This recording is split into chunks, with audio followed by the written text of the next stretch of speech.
They were dying, not slowly, not quietly, but in fire, screams, and airless silence. The Vans had once been proud, even arrogant, calling themselves the architects of the outer colonies. Now their cities floated in ruins, a cracked red world, a planet strangled by a siege that had lasted too long, too brutally, and the galaxy it watched. No one helped, not the Delari Consortium, with their fleets built from stolen labor, not the highborn Sindir.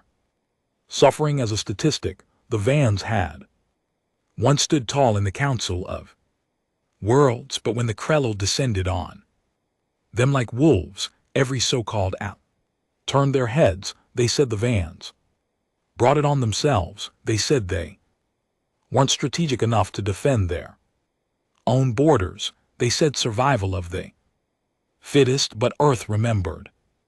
Earth remembered what it felt like to be cornered, to be small, to be mocked for primitive thinking, to be ignored while bleeding out in the dark. And not everyone on Earth had forgotten the Vian's kindness decades ago, the way they lent ships to rescue a crippled human colony when no one else would, the way they trained our first space medics, the way they gave us tech they didn't have to share.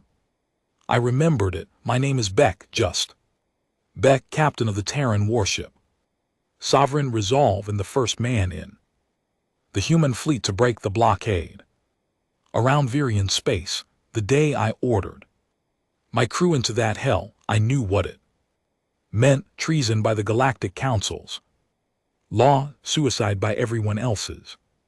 But I wasn't about to sit on my hands while cowards watched an entire species get turned to ash. They called us reckless.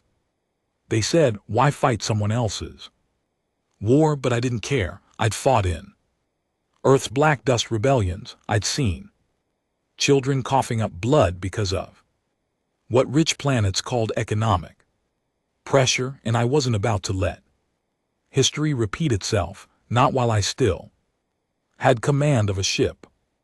We broke the perimeter on a cold drift, cloaked in silence. The Kree didn't expect humans. We weren't part of the Council's military elite. We weren't strategically significant. That was their mistake. We tore through the first Krell cruiser with EMP torpedoes. Its shields crackled like shattering glass. 2 more ships followed. My weapons officer Decker screamed coordinates while his hands bled from the heat of failing consoles. The crew fought like they had something to prove. Because we did. In the comms we heard the Vian distress calls, weak, broken signals buried in static. We are dying.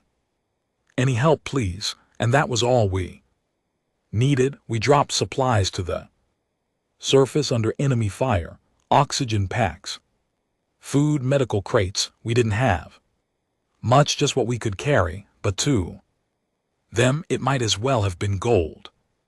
They called us angels, heroes. We weren't. We were just angry. And then something happened, something no one expected. Other human ships joined, not military vessels, freighters, scavengers, old miners with rusted engines, civilian crews with nothing to gain but everything to lose. They came out of nowhere, slipping past blockades and dropping aid wherever they could. One of them even painted a message across their hull in massive spray paint strokes. We stand with you. The galaxy noticed. The Council spat threats, called us insurgents, pirates. They said we were destabilizing the peace, as if peace was ever real when it only protected the powerful. But we didn't stop. We didn't ask for permission. We were human, and we remembered what it felt like to be left to die. And maybe that's why in that moment, as our ship circled the burning van capital, defending it with everything we had, humanity wasn't just fighting for Them, we were fighting for who we used to be, for who we refused to become. And for once the stars echoed with something more than silence. They echoed with defiance. The bridge of the sovereign resolve stank of sweat, blood, and scorched insulation. Our hull groaned under every hit, every turn, every desperate leap through plasma fields, but we were still alive, and so were the vans on the surface. For now, Captain Decker said, his voice rasping through a cracked comms mic, we lost the starboard vent thrusters, manual overrides fried, helms running with half-assed compensation. How long can we keep maneuvering? He looked at me like I'd asked if rocks could bleed. We're running on grit and prayer, sir. Good enough, keep her steady. I don't care if you have to duct tape the damn controls to do it. He gave a short nod and turned back to his console. His hands were still bleeding. No time to bandage them, no time for anything. We had 30 minutes before the next Krell squadron would hit our location. I had a decision to make, one I'd hoped I'd never have to. Do we push in deeper and risk losing the ship, or hold the line and wait for reinforcements if they even came? I opened a private channel to the lower decks. My chief engineer, Ramos, picked up on the second ping. How bad? I asked. Worse than you think. Primary power is running off reserves. Fusion core is unstable and the coolant loop spiking. If it ruptures, will be a fireball. I rubbed my temple. What if we eject the core? Then we lose shields. And if we lose shields while surrounded? He didn't need to finish the sentence. We both knew what that meant. Stabilize it as best you can. I'm not done here. There was a pause. Neither am I, sir.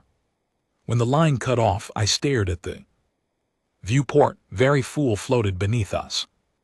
Like a bleeding heart, its atmosphere streaked with black scars, cities burned in spiraling crimson clouds there, lights flickering like dying embers.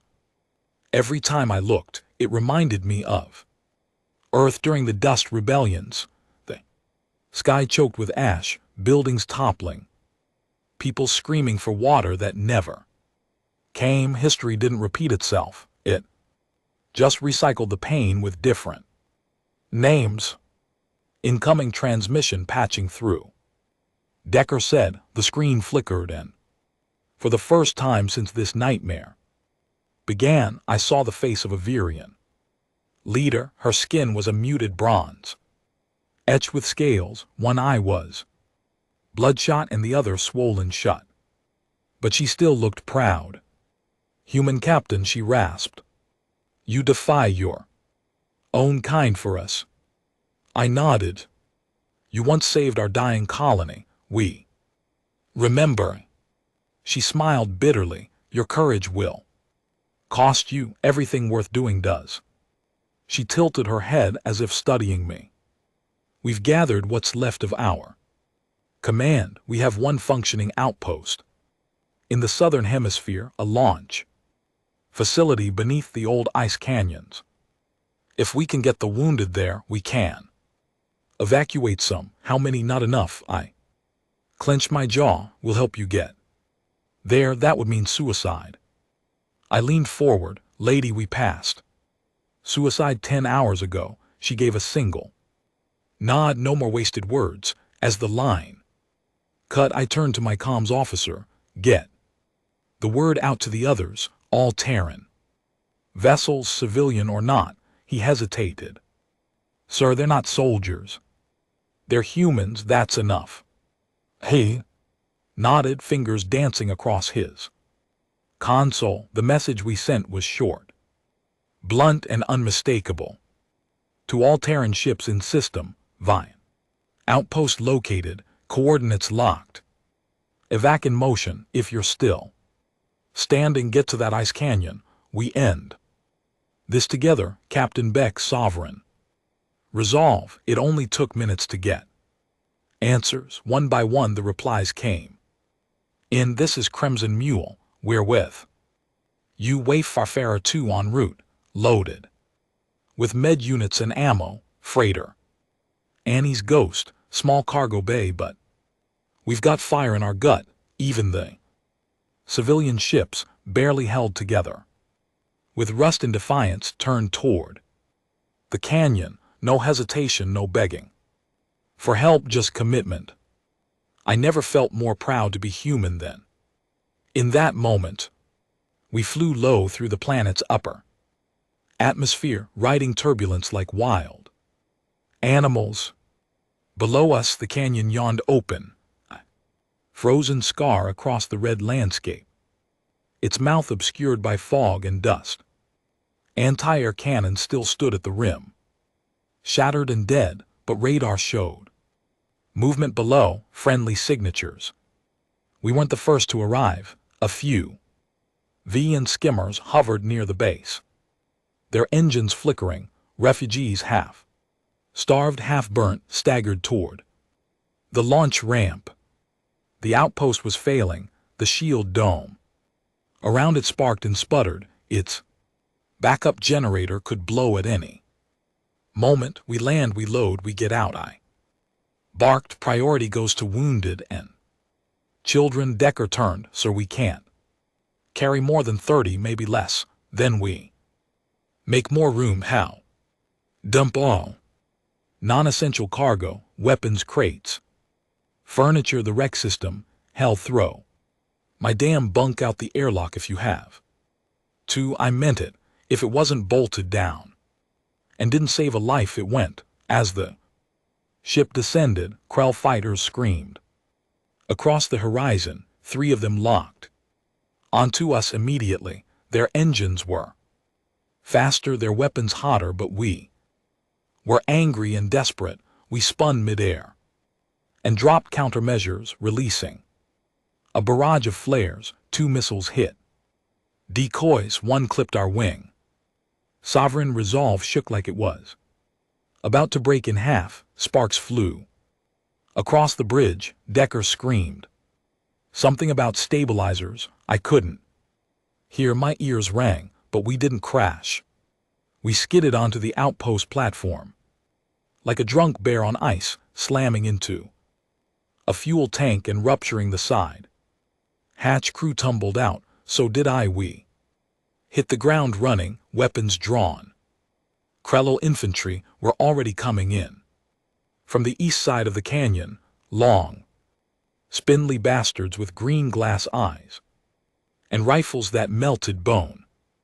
I gunned the first one down from 10 m. My rifle hissed and shook in my grip. Blood, or whatever passed for Krell blood, splattered across my armor. Ramos had sidearm in one hand and a wrench in the other. Sir, Core is still holding. Barely, but we won't get a second launch. Then we only need one. He nodded and disappeared back into the ship. Behind us, civilians poured into the hold. Virian children clung to their mothers, their tiny faces smeared with ash and dried tears. Medics lifted stretchers. Some of the wounded didn't make it to the ramp before falling. Still, we were losing them fast. Another human ship landed beside us.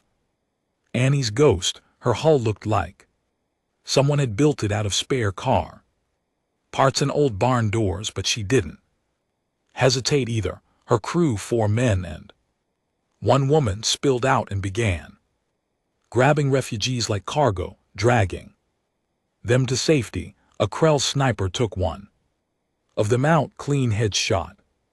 He crumpled. No one stopped, not even his brother, who only paused to grab his rifle before continuing the load up. That's how humans fight, with rage and sorrow intertwined. We'd taken most of the canyon by the time the Krell sent their big guns. A ground crawler, massive, plated in armor, rolling in like a mobile factory, powered over the eastern ridge and Opened fire, our makeshift defense line. Vanished in one blast, we lost 8. People, Beck, we need air support. Decker yelled over comms, there is no support, I shouted, we are the goddamn support. Then I saw it, an old missile turret half buried in ice, maybe 50 years old, rusted and unused. But maybe, Ramos, get to that turret on the East Ridge, try to rewire it, sir. I'm an engineer, not a today, your artillery. He ran, the crawler crept closer, Krill units followed behind it. Like roaches, their weapons hissed and screeched, the canyon echoed with the sound of doom, and then a deep hum, a shriek, a sudden whoomp. The turret fired. It wasn't precise. It wasn't elegant, but it was loud and it was damn effective. The missile slammed into the crawler's flank, sending it rolling into the canyon wall. A fireball erupted from its core, swallowing half the ridge. The Krell fell back. I could hardly believe it. Our crew cheered, some dropped to their knees, others cried. The air smelled of ash and oil and survival. We didn't have time to rest. The wounded were still loading. By the time we closed the hatch, the Resolve had 42 souls aboard, 12 more than we could handle. I didn't care. We took off with sparks flying from the rear engines. As we ascended into the stratosphere, the Council finally made its move. A message blinked onto our comms, you are in violation of interstellar war protocol. Stand down or be fired upon. I stared at it, read it 3 times. Then I spat on the floor and switched off the comms. They could call us traitors, terrorists, fools, but to those kids in the back of my ship, we were human, and that meant something. Again, we didn't speak for a long time. The Sovereign Resolve rattled like an old freight train, barely holding itself together. The wounded moaned in the cargo bay. A child screamed once, then went quiet. Even our engines, usually a constant low hum, now stuttered and groaned like they were dying with us. Decker leaned back in his chair, eyes sunken and hands still raw from burns. Blood crusted over his knuckles, but he didn't seem to notice. Ramos lay on the floor near the engineering hatch, passed out from exhaustion, still wearing a welding mask pushed up on his forehead. We were alive, and that was about the only thing we had going for us. I looked out the viewport. Behind us, Varian Fu was just a red dot, a burning memory, and ahead just black space. Cold, empty, the kind of dark you feel in your bones, but it was better than what we left behind. I opened the internal palms. All hands, I said. My voice felt like sandpaper. Good work. Rest if you can. Eat if you need to, but keep one eye open. We're not out of this yet. I cut the line. Where to, Decker asked, not looking at me. Nowhere. Safe, he chuckled, a dry, humorless sound. Story of our lives. The thing about defying a galactic power structure, especially one built on centuries of fear and manipulation, is that they don't argue, they don't negotiate, they punish. And that punishment was coming. The Council wasn't made of warriors. It was made of bureaucrats, bankers, aristocrats, hiding behind laws written in blood they didn't shed. But when they wanted something erased, they paid others to do it. And I knew damn well who they'd hire now. The Paladins. They weren't noble, they weren't righteous. Hell, most of them weren't even loyal to anything but money, but they were efficient mercenary fleets with enough firepower to level moons. And once they were called in, no one survived. No prisoners, no trials, just ash. A blinking signal interrupted my thoughts. Not council code. Something else. A ship coming up fast. Decker. I snapped. Identify that blip. He tapped the console and the data came up. One vessel, small, fast, human-made, but unfamiliar. Modified beyond standard registry. It hailed us. Put it on. The screen flickered. A face appeared, rough-bearded, scarred eyes. Cold like space itself. Not council, not military, but I knew the type. One of ours, earthborn, battle-hardened. This Captain Beck, the man said. I nodded. Who's asking? Name's Troy. He paused. Used to fly salvage out past Saturn. Saw what you did. Heard the transmission. Figured I'd come see if the stories were true. They're worse. He smirked. Good, I brought friends. The screen split. Dozens of blips lit up. Our radar, ships coming out of stealth range. Freighters, gunboats, haulers, all human, all off-grid. They weren't part of Earth's defense fleet. These were the ghosts, the outlaws, the ones who didn't follow the rules, and because the rules had never protected them, one of them transmitted a message. We're with you. Beck, you saved them, now we save you. I didn't know what to say. I'd spent so long fighting with a skeleton crew that I forgot what it felt like to not be alone, and yet this was just the beginning. We linked with Troy's fleet near a shattered asteroid belt, old mining territory abandoned. After a collapse 10 years ago, it wasn't safe, but it was quiet. The Resolve docked against one of the larger haulers. We rigged makeshift medical bays and offloaded the wounded. Doctors barely hanging on themselves took over treatment. I stood on the external platform, helmet off, letting the cold bite at my skin. The stars above me didn't care. The universe didn't care, but the people here did. And that was enough. Troy joined me, lighting a cigarette. Like we weren't being hunted. You know the councils got bounty posters on you already, he said, smoke curling from his mouth. Wouldn't be the first. Yeah, but this time the price is a fleet. They want your head so bad they're offering fuel contracts and amnesty for anyone who brings you in. I turned to him. You here for the reward? He laughed. If I was, you'd already be dead. No, I'm here because I hate them more than I fear them. And you just gave every low life in the galaxy reason to stand up. I didn't do it to inspire anyone. Doesn't matter why you did it. What matters is now everyone knows. He pointed to a nearby screen. Crude video footage of the canyon battle. Someone must have filmed it from the Annie's ghost. It showed humans fighting back, dragging wounded to ships, shielding kids with their own bodies. It showed us it had already gone viral on the human underground networks. You started something, Beck, Troy said.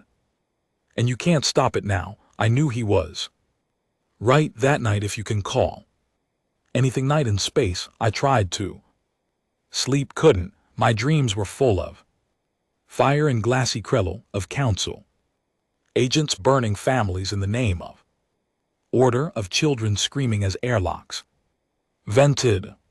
But one dream stood out. I was back on Earth, back before I joined the fleet, sitting in a broken-down bar.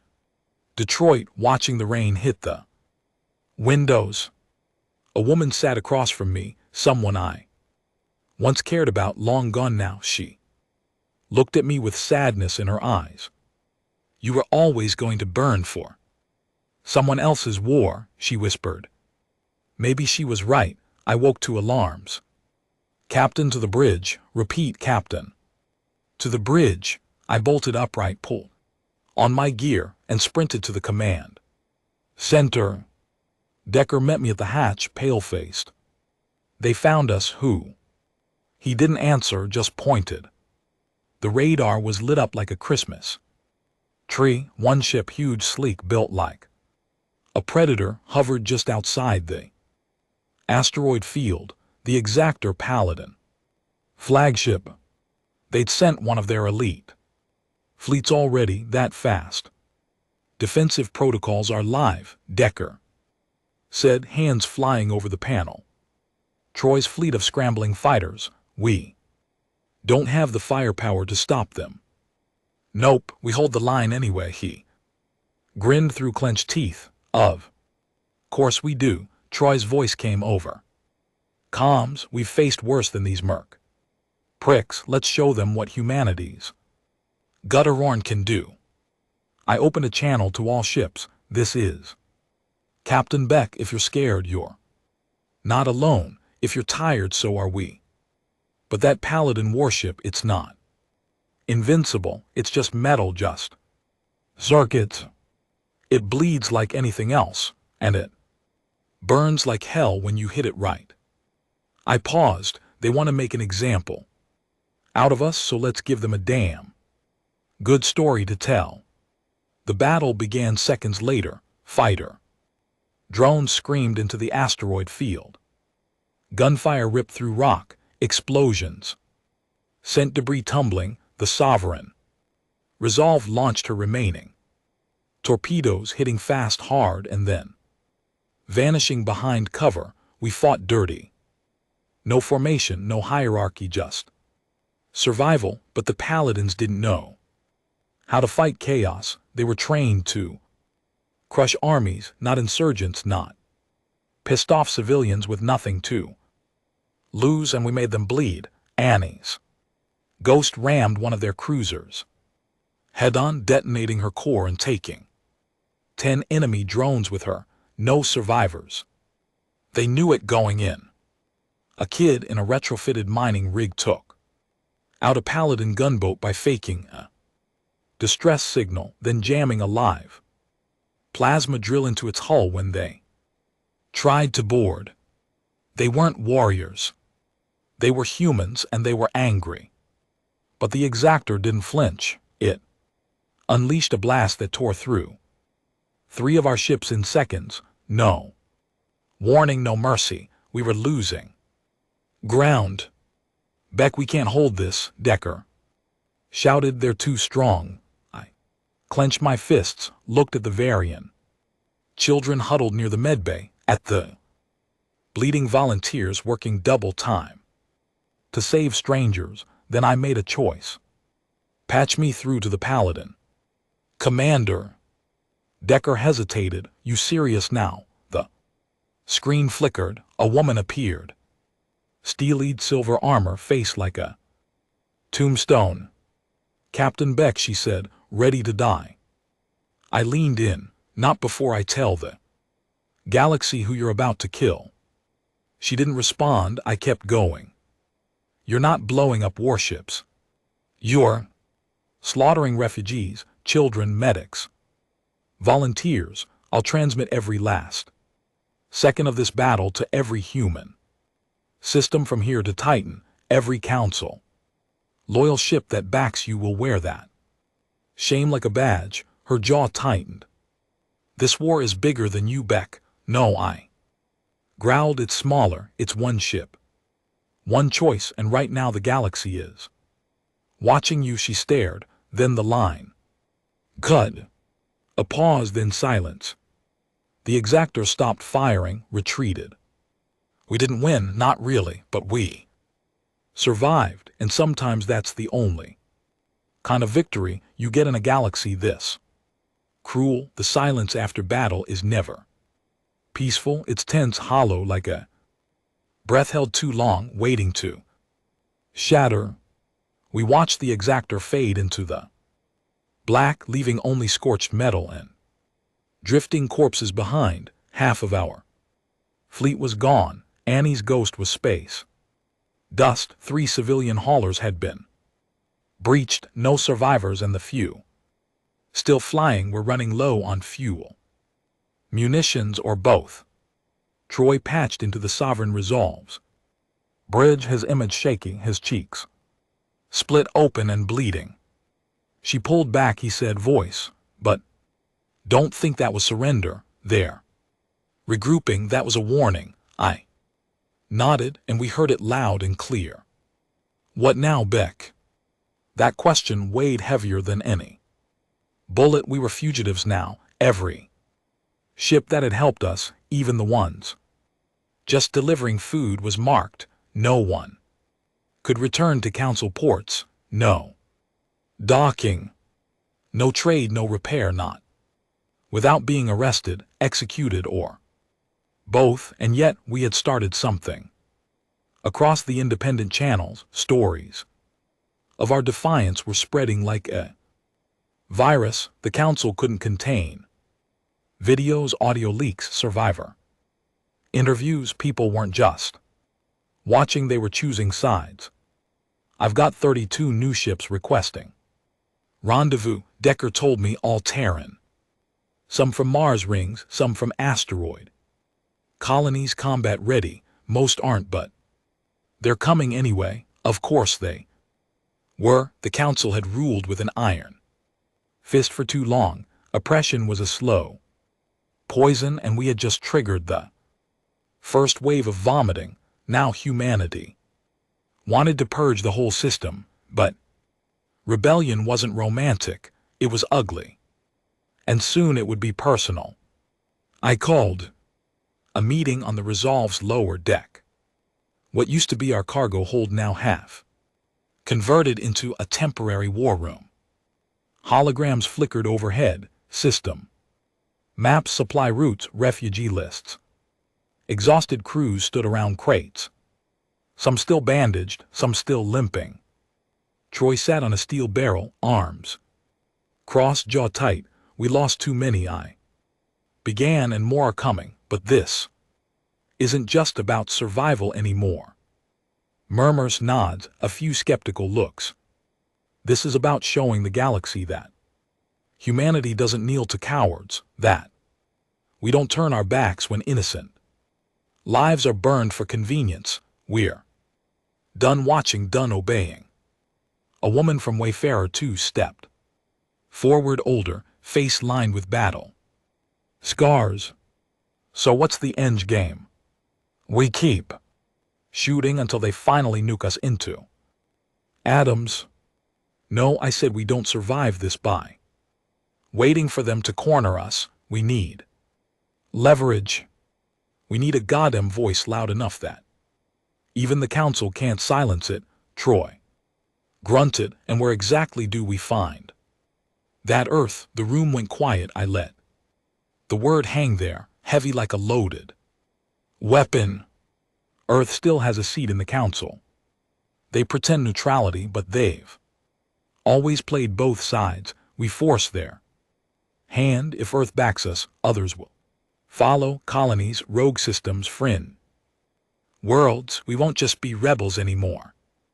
We'll be a movement. Someone scoffed. Earth won't risk war.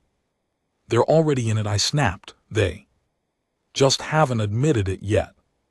I brought up a hologram of Earth orbit, satellite networks, military stations, trade beacons. It was still the single most watched and guarded planet in the sector, but it had weaknesses, especially political ones. There's one man in Earth's civilian council who has a history of opposing the Council of Worlds. I continued.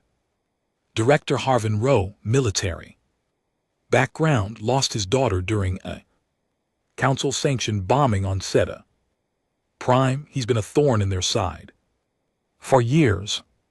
Decker tilted his head.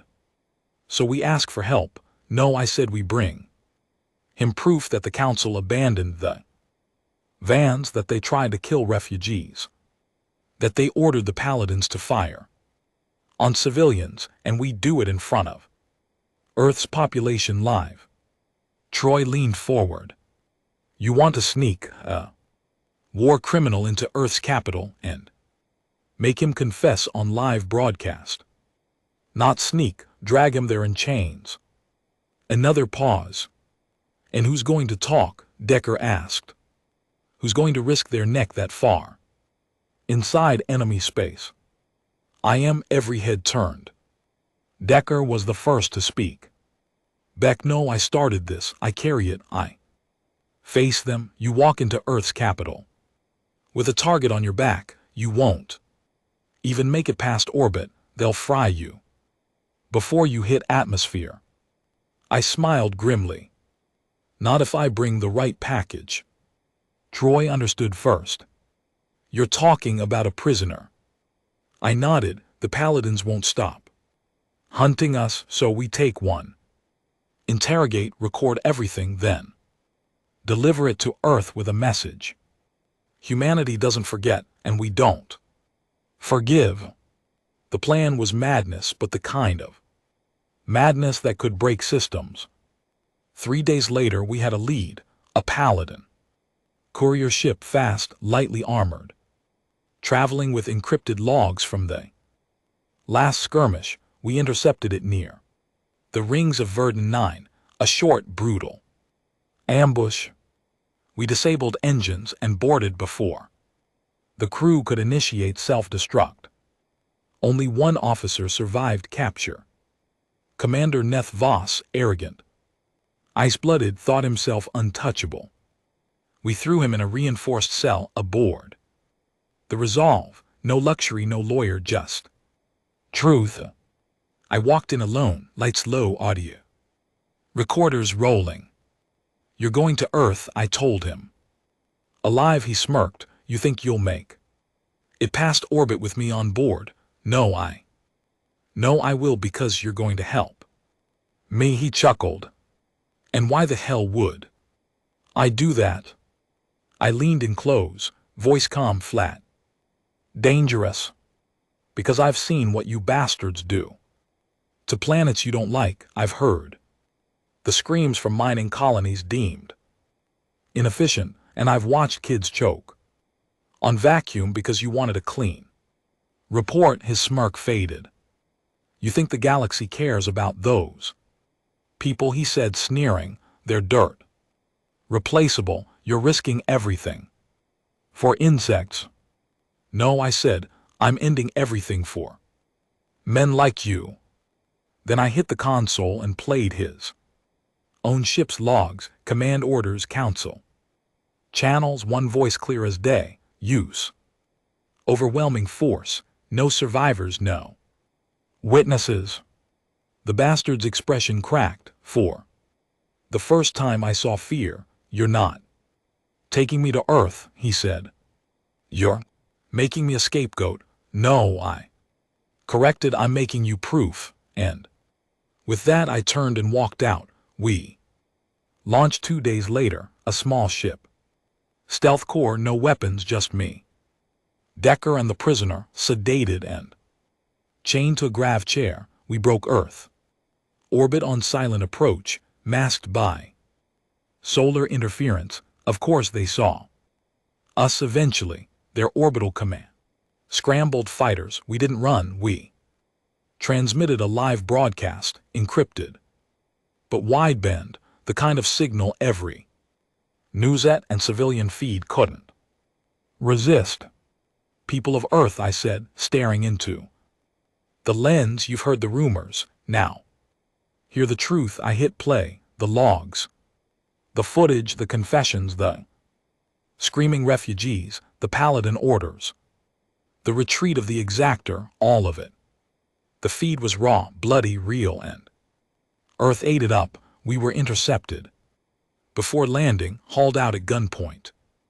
But I saw the hesitation in the Sodders' eyes. They weren't sure if we were enemies anymore. The truth had cracked something open. They didn't kill us. They handed us over to council authorities, but by then the damage was done. Riots broke out within hours. Peaceful protests turned into blockades. The council's Terran representatives were booed out of public chambers. Roe made his first public statement in 3 years. If the council has no shame, then Earth must have the spine to stand. By the time they threw me in a holding cell, I knew we'd lit the match. The cell was small, no windows, no air vents. I could see. The lights never dimmed. The temperature never changed, and the silence felt like it was pressing on my lungs. It wasn't a prison cell. It was a waiting room for execution. I sat on the floor, back against cold alloy walls, trying not to sleep. I hadn't closed my eyes in over 30 hours, not since we touched down on Earth, handed over like some relic to a broken government. But exhaustion meant dreams, and dreams meant screams, burned planets shattered, fleets dying, kids. I didn't want that. A soft buzz broke the quiet. The door opened, 2 men entered. No uniforms, no names, but I knew the type. Bureau security, gray suits, sterile eyes. Weapons visible and intentional. One spoke. On your feet. I stood without a word. They escorted me through sterile white corridors, long curved halls with no signs, no directions, only the hum of machinery and the occasional flicker of surveillance drones overhead. We arrived at a wide door. It opened to reveal a chamber like something out of a corporate museum. Long obsidian table, 8 chairs, projectors humming in the corners, surveillance glass behind them. You could feel the watchers, even if you couldn't see them. At the far end of the table sat Director Harvin Rowe. He looked older than the last time I'd seen him on any feed. Skin pale, hair gray and cut military short. His eyes, though, still sharp. He didn't stand. Captain Beck, he said, gesturing to the chair across from him. Please. I sat. The agent stayed behind me, unmoving. Rowe leaned forward, folding his hands. I've seen everything you transmitted, he said. The footage, the logs, the confession. I said nothing. I'll admit you're either the dumbest man I've ever seen or the bravest. Maybe both. He smiled slightly, but it didn't reach his eyes. Do you know what's happening outside this building? No, cities are burning. Protesters are shutting down mag rail stations. Council embassies have been torched in 2 major capitals. They're calling it the Red Wave. I nodded slowly. You lit a match, he said, and now the fire's eating its way across the continent. I didn't ask for a rebellion. I said I just refused to let cowards murder children. Rowe's face darkened. You made Earth choose Beck. You dragged us out of our neutrality and forced our hand. Good. He narrowed his eyes. You realize what happens next, don't you? I get executed. The council sends a message. End of story. No, he said. That's what the council wants, but I have another idea. That got my attention. I'm listening. Rowe stood and walked to the glass wall. His reflection hovered beside mine. The council overplayed their hand. The Paladin orders, the refugee massacres. All of it. They thought Earth would stay silent like always, but we can't. Not now. He turned. I want you to lead the resistance. I blinked. What? You already are, he said. The colonies chant your name like a war cry. Ships are defecting from council-aligned fleets every day. You're the face of this movement, whether you want it or not. I'm not a politician. I'm not asking for speeches, Rowe said. I'm asking for results, tactical victories, controlled strikes, real leadership. And you'll back me. I already have. He activated the projector. A list appeared. Ship manifests, encrypted frequencies, supply chains. You've got 97 vessels waiting off Europa's orbit, he said, all flying. Rogue tags, half a civilian, the other Half-well they used to answer to Earth's defense network until last night I stared at the data. It was real, verified. My blood ran cold. This is a war, Rowe continued, not a protest, not a rally, and wars need generals. You can't be a martyr now, Beck. We need you alive. He let the silence hang. Then he dropped the real bomb. We've uncovered something, he said. Something worse than what you've seen. The Council isn't just wiping out refugees. They're developing a safe, a sterilization protocol. Bio-targeted, AI deployed, designed to eliminate non-compliant species from entire systems, and it's already in testing. I didn't speak. He handed me a small drive, coordinates, files, names. It's all here. The lab is on a deep space research station outside Council jurisdiction. Officially it doesn't exist. What do you want me to do? Blow it to hell, and if I get caught, you won't. He turned to the guards. Get him geared, patch him to command, and tell the fleet the fire is lit. 6 hours later I was back in space, not in the Sovereign Resolve. She was still grounded, being repaired with parts stolen from scrapyards. I flew aboard a smaller vessel, the Fist of Dust, a repurposed prison ship fitted with stealth plating and new engines that rattled with power. Troy met me on the bridge. Didn't think I'd see you again, he said, clapping my shoulder. They said you were already in a hole 6 FT deep. They weren't far off. He looked at the drive in my hand. New target, worse than before. He didn't ask questions. That's what I liked about Troy. He didn't need a reason to fight, just a clear enemy and enough ammo to burn the bastard down. We jumped 2 days later. The coordinates took us to a dead system. No suns, no habitable planets, just rocks and frozen dust. The research station hovered in orbit around a shattered moon. It was sleek, sterile, silent, the kind of place people were brought to die without records. The approach was clean. No defense grid, no warning beacons. But we knew better. I count 5 ships. Cloak range, Decker said, voice tight.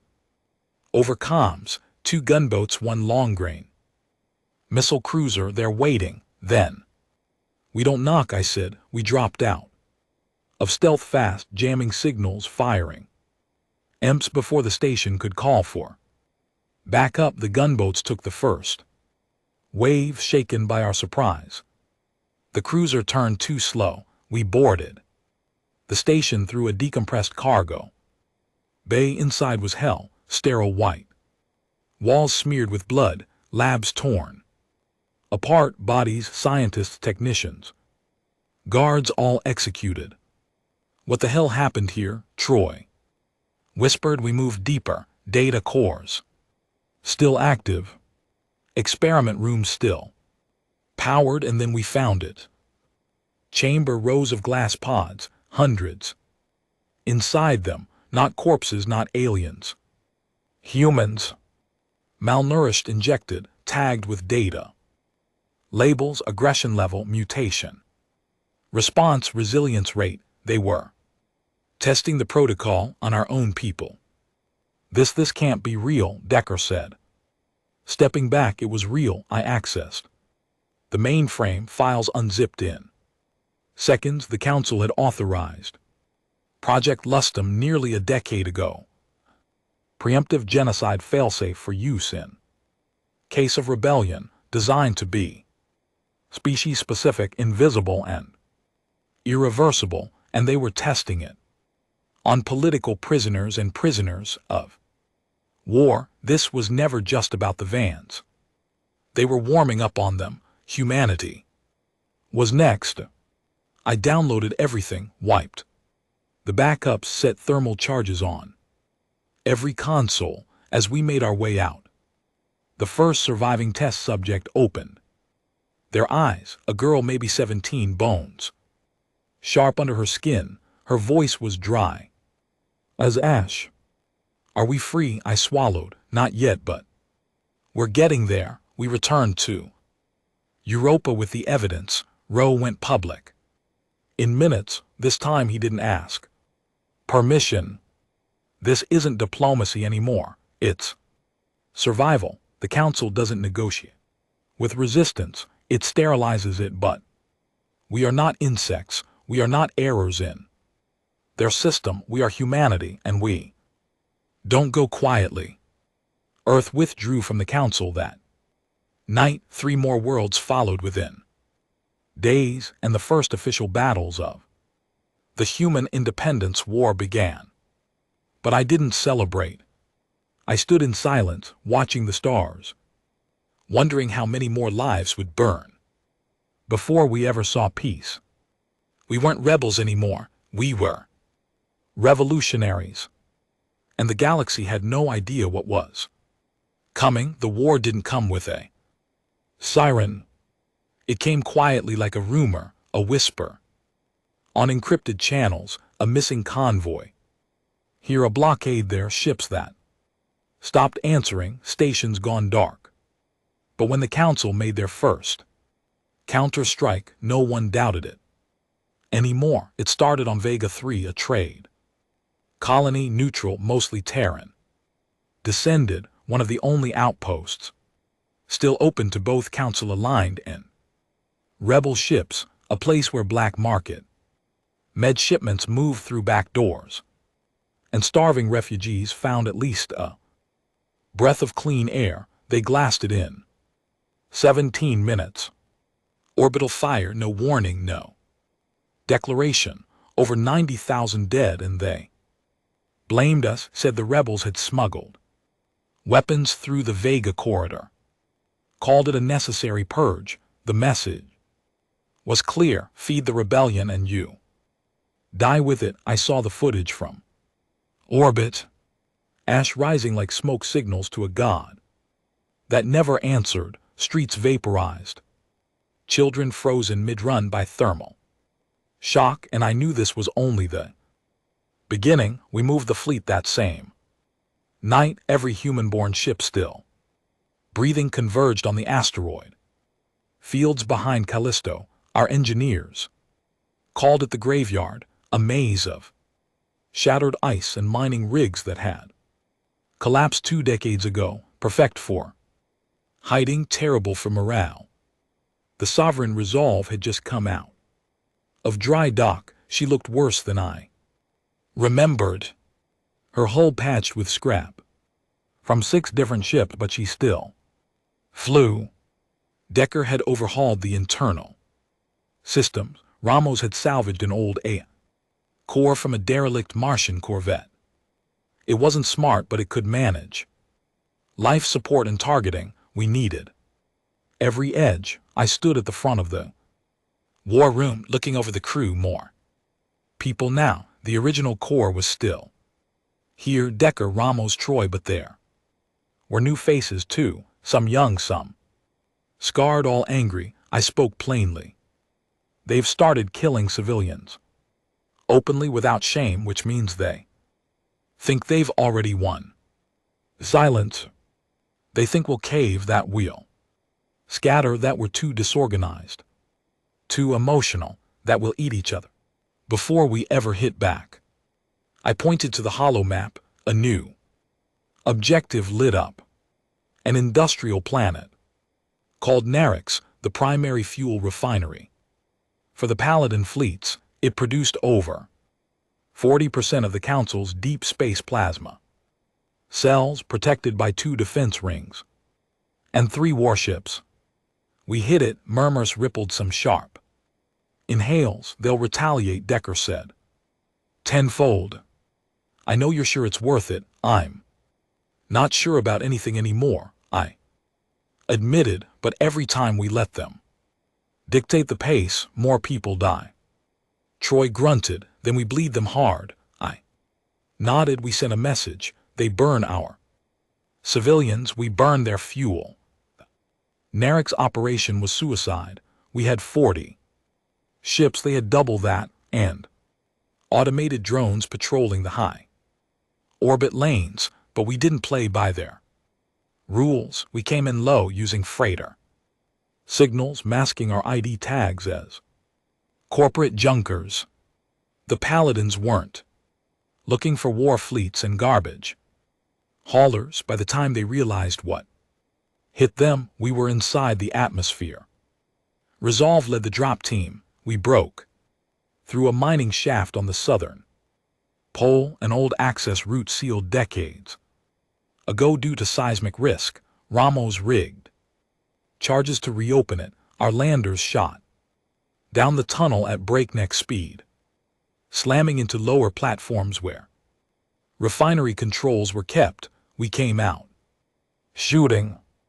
The refinery guards weren't soldiers, just contracted grunts. Some surrendered instantly, others fired until they were cut down. We moved fast, room to room, floor to floor. Our objective: overload the central reactor, set the fuel tanks to chain detonate, and get out before the whole place lit up. I was on the ground, rifle in hand. My boots were soaked in coolant and blood. Decker was 2 levels above me, keeping comms open and eyes on exits. Ramos was down in the core, bypassing the lockdown protocol. And Troy, he was where he always was, in the thick of it, clearing the upper levels with a shotgun and a bad attitude. This place is bigger than it looked on scans. Ramos grunted over comms. It's going to blow bigger too. How much time do we have? I asked. 7 minutes maybe. That wasn't enough time. Not for the wounded, not for the last ship that hadn't docked yet. I looked back. There were civilians here, unpaid labor, techs, janitors, people who didn't even know their planet powered a war machine. They were screaming, hiding, running. We couldn't leave them. I radioed to Resolve. Evac route Delta. Route all extraction to East Sector tunnels. Bring every shuttle. Decker paused. We'll be cutting it close. Close is good enough. The blast could be seen from orbit. The whole southern refinery chain went up in an orange plume that turned the sky into a second sun. The shock wave cracked mountain ranges and sent aftershocks rippling for hours. We lost 5 ships, but we crippled the Paladin fleets, and we saved over 600 civilians. Back at the graveyard, there was no celebration, only silence, faces that didn't know whether to feel proud or sick. That's what war does. It robs you of clarity. I found Troy on the external deck later. That cycle, he was sitting on a supply crate staring at the stars, a flask in his hand. They're calling you a butcher now, he said, not looking at me. Who is? Council channels, even some independents. They're spinning NAR as a civilian massacre, claim we hit a med compound, blaming us for seismic deaths. I sat beside him. They always lie louder when they're scared. He nodded. I had to shoot a kid, Beck, he said quietly. One of the guards couldn't have been older than 16. He didn't even know how to hold his weapon right, but he aimed it and I pulled the trigger. I didn't say anything. There was nothing to say. After a while, he looked at me. You ever wonder if we're still the good guys? I looked back at the stars. No, I said, because good guys don't survive this kind of war, but I know we're better than them, and sometimes that's all we've got. 3 days later, Earth came under siege. A council-aligned splinter group, the Century Wardens, launched a surprise strike on the orbital shield generators over the North American hemisphere. They used a stealth drop, 2 corvettes and insider codes. No one saw it coming.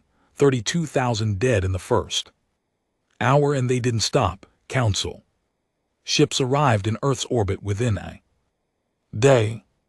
Not a fleet, not yet, but enough to trigger mass panic. Earth's government called for full mobilization.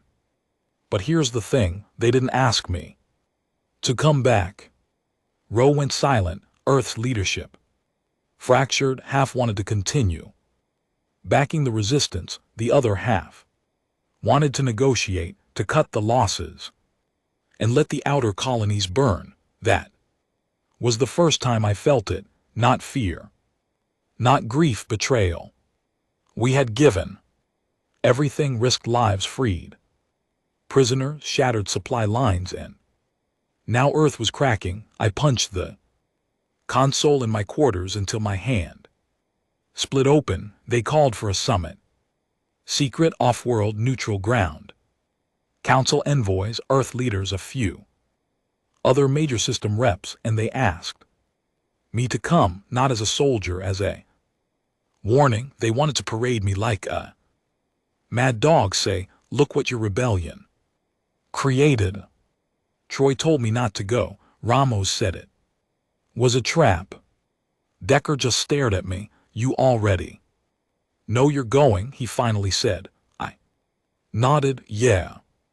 Then take this. He handed me a small data chip. What is it? Evidence of everything we've done, everything they've done, and the cost. Why? In case they tried to rewrite it. I left sovereign resolve under Troy's command.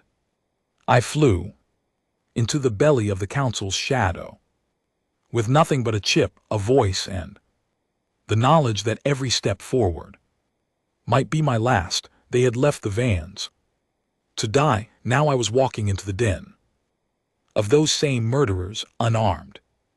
But I wasn't afraid, because I carried more than data. I carried the names of everyone they tried to erase, and I would not let them be forgotten. They held the summit on Cestus Prime, a diplomatic station floating in neutral orbit, built centuries ago as a temple. For reason, it looked like a cathedral, made of steel and silence, tall spires, glowing panels, halls that echoed every footstep like ghosts were following you. Security was suffocating. Gunships floated in anchor positions. Drones buzzed overhead. Each delegation was escorted in by armored guards, weapons holstered but hands always near trigger. This wasn't diplomacy. This was theater, a show for a dying system. They let me in last. No cuffs, no chains, just heavily armed soldiers behind me and a sensor collar around my neck that would trigger if I made any sudden moves or tried to broadcast a signal, a leash basically. I walked through the grand entrance of the Hall of Accord as the eyes of the galaxy turned to me. The delegates stood in semicircles. Council reps robed in silver and red. Earth's officials, row among them, flanked by political scavengers. A few fringe world ambassadors stood on the edges, clearly uncomfortable, and there I was. The rebel captain, the terrorist, the man with ash in his coat and war in his eyes. No one said my name. No one needed to. They all knew who I was. Ro was the first to step forward. Captain Beck, he said, you stand here at great risk. I shrugged. Wouldn't be the first time. Then the council envoy spoke. Her name was Marilla Thorin, High Chancellor of Policy Enforcement. Her voice was the kind that pretended to be calm but was soaked in venom. You come here with blood on your hands, she said. Fugitives do not belong in these halls. Neither do butchers, I replied. That silenced the room. I could feel her fury, but she smiled through it. The rebellion is crumbling, she said. You've provoked genocide. You've destabilized systems. You've poisoned the minds of fringe worlds with Delusions of freedom, all for what? Vengeance. No, I said, justice. She took a step forward. You murdered workers on Nex. You crippled trade. You shattered the council's medical chain on Cedar Ring. You've dragged humanity into darkness. I held up the drive Decker gave me. You want to talk about darkness? Let's talk. About Project Lustum, about Boepins, about test subjects tortured in glass cells while the council watched and recorded. Rose's eyes widened. Thorin palled just a flash. I slid the drive across the table. This contains everything, I said. Logs, experiments, coordinates, orders signed. With your clearance. She didn't touch it. Ro looked around. Reading the tension. Play it, he said. A technician brought up the hollows. What followed was 30 minutes of quiet. Horror footage of the DIP space station, humans in pods, VN mutilated and injected with experimental serums. Council agents overseeing the testing. With cold detachment, names, dates, signatures all verifiable. You could feel the air change, even Earth's. Politicians used to lying for a living looked shaken. Thorin didn't speak until it ended. She didn't deny it. She didn't need to. Instead, she said, we did what we had to do to maintain order. That was the moment diplomacy died. Ro stepped forward. You call that order? It's survival, she said. No, it's extermination. Thorin turned to the assembly. This rebellion is not righteous. It is infection, and we offered Earth a chance to cleanse itself. Ro stared at her, and now she smiled. Now we burn the infected out. The lights cut, gunfire erupted. It was a trap. Chaos is louder than war. People screamed. Plasma bolts tore across the hall. Security bots activated, but they weren't defending anyone. They turned on the Independents first. One ambassador took a blast to the face. Another was thrown into a pillar. I ducked behind the table. Ro was on the floor, bleeding from the shoulder. His security fought like devils, but they were outnumbered. This wasn't a breakdown. It was a purge. The council had never intended to talk. They had gathered the remaining neutrals and dissident in one place, and now they were erasing them all. But they'd made one mistake. They brought me the collar around my neck, pinged a soft beep, counting down to execution. I grabbed the drive, yanked the connector from my coat, and slammed it into the base of the central council table, jamming it into the emergency override port. Decker, I whispered, now miles away in a stolen control room on the station's maintenance ring. Decker's voice answered, copy, broadcasting everything, the drive's contents, the war crimes, the orders, the footage began streaming across every open civilian channel, council controlled or not. They tried to kill the truth in this chamber. Now it was screaming across the galaxy. A council soldier charged me. I slammed his head into the table and took his weapon, and then I stopped being a guest. I started being a soldier again. I moved like instinct. Gun raised, target to target, clean shots, controlled bursts. I cleared 3 soldiers before reaching Ro. You alive? I asked. Barely. I pulled him to cover. What the hell were you thinking? He grunted. I didn't know. Yes, you did. He coughed. But you came anyway. That's what makes you a threat. I didn't reply. A frag grenade rolled past us. I kicked it under the table and dragged Ro back. Just before it exploded, the sound ruptured my ears, and the blast sent shards into my arm. I barely felt It, somewhere across the hall, Troy's voice cracked through my earpiece. Beck. Reinforcements inbound. I brought the resolve. We're blowing the sidewall. 10 seconds. I yanked Row up. Get ready to run. The blast hit like a thunderclap.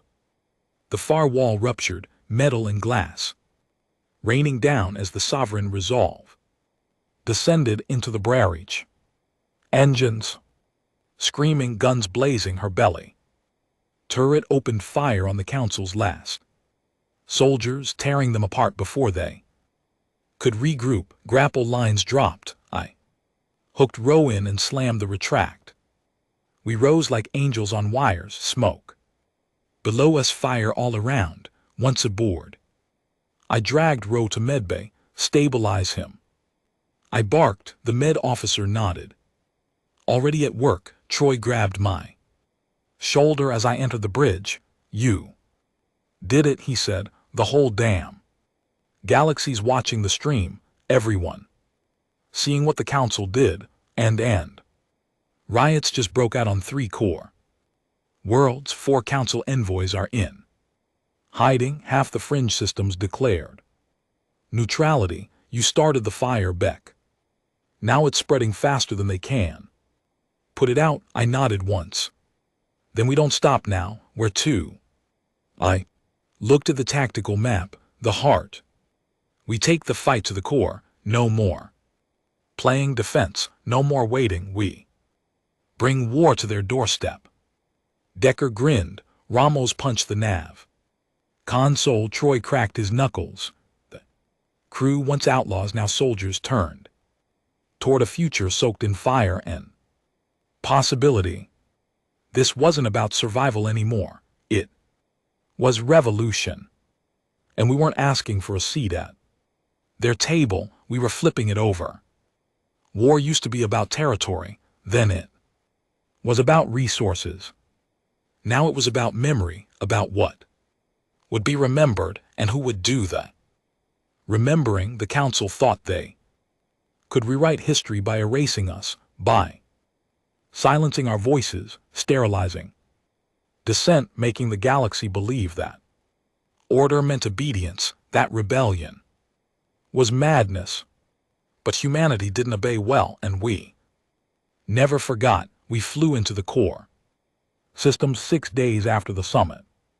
Massacre. 600 ships, human-made, retrofitted, or barely held together with bolts and fury. Old mining freighters turned gunboats. Research vessels rearmed with plasma banks. Cargo ships with cannons welded onto their hulls like duct-taped fury. It wasn't a fleet, it was a mob with teeth. But we were angry, and that made us dangerous. The sovereign resolve led the charge. I stood on the bridge in full combat gear, my ribs still aching from the blast on Cestus Prime. Across the viewport, the council's home world loomed. Aurexia, the shining jewel of hypocrisy, a planet paved with wealth stolen from colonies. Left to rot, it was surrounded by 10 orbital defense rings. 3 of them were already burning. Earth had committed. After the truth broadcast, Earth's fleet fractured, half siding with us, half defecting into hiding. But the half that remained loyal to freedom, they didn't wait. They struck the first ring a day before we arrived. And now we were going to finish it. Targeting array locked. Decker barked. Enemy warships en route. Full fleet.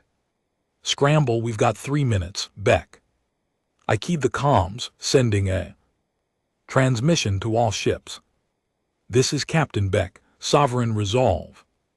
You know why we're here. You've seen what they've done, what they're capable of. This is not about vengeance. It's not even about justice anymore. I paused. This is about ending it for every refugee they left to die, for every colony they stripped bare, for every voice they silenced. Today the council learns that we're not afraid anymore. I didn't sign off. I just cut the feed and said, fire. The first wave hit us like a fist. Council warships swarmed in classic. Formations disciplined cold. Mathematical, they moved like chess. Pieces, but we fought like wolves. Troy took command of the flank line, leading 5 refit cruisers in a side strafing attack that ripped through the enemies. Fuel carriers, the explosion took out 2 ships on our side, but it stalled their middle rank long enough for our forward line to punch through. Resolve didn't stop moving. We dove straight at the central spire of the Council's orbital fortress, dodging rail fire, sending torpedoes screaming toward anything with a Council emblem on it. Alarms rang. Consoles burst into sparks. One of our auxiliary engines failed, but Ramos rerouted the power manually. His hands burned raw by plasma backwash. We've got hull breaches on decks 4 and 5. Decker shouted, seal them. I ordered, anyone not in armor gets into the core ring now. From the medbay, Rowe patched through on audio. Beck, he said, weak but firm. They're trying to activate the purge protocol on Aurexia. Everywhere they're prepared to sterilize half their own systems just to end this war. Do you have proof? I'm uploading it to your core now. Get it out. If I die down here, the story doesn't. I clenched my jaw. You're not dying. He didn't respond. We breached the station hull with a kinetic battering ram fired from Resolve's underbelly. Something Ramos had built from a mining drill and 4 cargo thrusters. It hit with enough force to tear a hole straight through. Ring 4, I led the boarding team. Personally, helmet on, rifle hot. The breach chamber was chaos, debris spinning, gravity half failing. Council guards already waiting. We moved fast. Controlled burst, no mercy. This wasn't diplomacy anymore. We reached the central command deck after 27 minutes of brutal corridor warfare. The air stank of blood and melted steel. Inside the core we found her, Chancellor Marilla Thorin, standing at the center of the override tower, her back to us, unarmed. I aimed. She turned slowly. Do it, she said. You'll make me a martyr. You already made yourself a monster, I replied. She smiled. History will forget you, Beck. You and your little pirate fleet. The Council will rebuild. I stepped closer. You still don't get it, I said quietly. There's not going to be a Council left to rebuild. She laughed. I fired once, not a killing shot, but a disabling one. Her legs snapped beneath her as she collapsed. Blood sprayed across the control panel. I walked to the core, pulled out the drive Rowe had sent, plugged it in. Every file, every protocol, every plan broadcast again. This time from the Council's own beacon array. The truth went live system-wide. People across the galaxy saw the sterilization orders, the directives to test weapons on human colonies, footage of Aurexia's own population being marked for cleansing when descent grew too strong. They saw Thorin's signature on every document. This wasn't a rebellion anymore. This was the fall of an empire. But it came with a price. From the far side of the system, the Council's last fleet arrived, 6 dreadnoughts untouched, hidden, their ace in the hole. We didn't have the strength to stop them. Troy called over comms. We've lost half the fleet. We don't have enough ships to hold them. They'll fire on the planet. Decker added, they'll kill their own people just to bury this. Rowe patched in. I can override the beacon shields from here, but someone has to stay behind to keep the line open. I knew what that meant. No, I said, we Find another way, there's no time, we can pull you out, he interrupted me. Beck, let me do this, I helped build the system, it's only right I tear it down. I stood in silence, then I said, we'll buy you time. We turned resolved toward the fleet. We were outgunned, outnumbered but not out of fight. The ship was breaking apart, whole plates missing from her flank, systems flickering, half the crew wounded, and still we went forward. The dreadnoughts opened fire. We dodged the first barrage, sent our final torpedo screaming back. The second barrage ripped through our midsection. Decompression alarms blared. I was thrown into the bulkhead, shoulder dislocated, blood in my mouth, screams behind me. Still we moved forward. Rose's voice came through, lines open. They can see everything, just hold them a little longer. I will, I whispered. And then we were face to face with death. I don't remember the final blast, only that I woke up in debris, floating. Helmet cracked, pressure failing. The sovereign resolve was gone. She'd gone down like a knife in the throat of a god. The dreadnoughts disabled too. Destroyed, one shattered completely. When Roe detonated the central command node during his final override, and the broadcast, it never stopped. The whole galaxy saw it, not just once, on loop. Over and over, truth on repeat. They pulled me from the wreckage. 2 days later, a rescue team from a friend medical ship found my beacon in the debris belt. They brought me back to Earth. The war was over. The council collapsed within weeks. Alrexia declared independence. The paladins disbanded, hunted in some sectors, imprisoned in others. A new alliance formed, loosely connected, fiercely independent systems, now ruled by their own citizens, not bureaucrats in robes.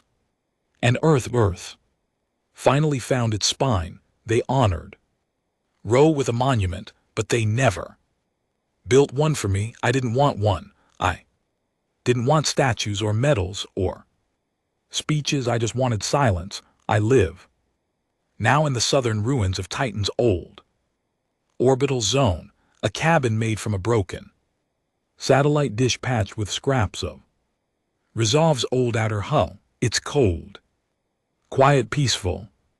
Sometimes children come by. They ask if I was really him, if I really stood up and said, we remember, if I really flew into the fire for people I didn't even know. I tell them no, that it wasn't me, that it was us, all of us. Because the council didn't fall from a bullet, it fell from memory, and we made sure it would never be forgotten.